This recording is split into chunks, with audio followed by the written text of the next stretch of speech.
Ito po ay sana pang-pamilya lang. Kaso, ang mga tao po ay nagtatanong. Sabi po nila, pwede po ba kami magrenta ng inyong resort? Kaya, naisip po namin na parentahan na sa mga tao bilang turismo dito sa ating bayan. Meron din po kaming mga room at pwede rin po ang mga reception hall. Ito po ay bali pa 7 taon na ngayon.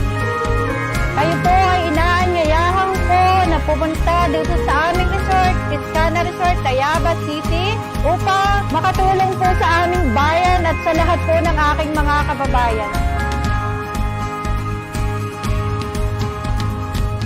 Ako, si Recio Janela, parinina at mag-relax sa Piscana Resort.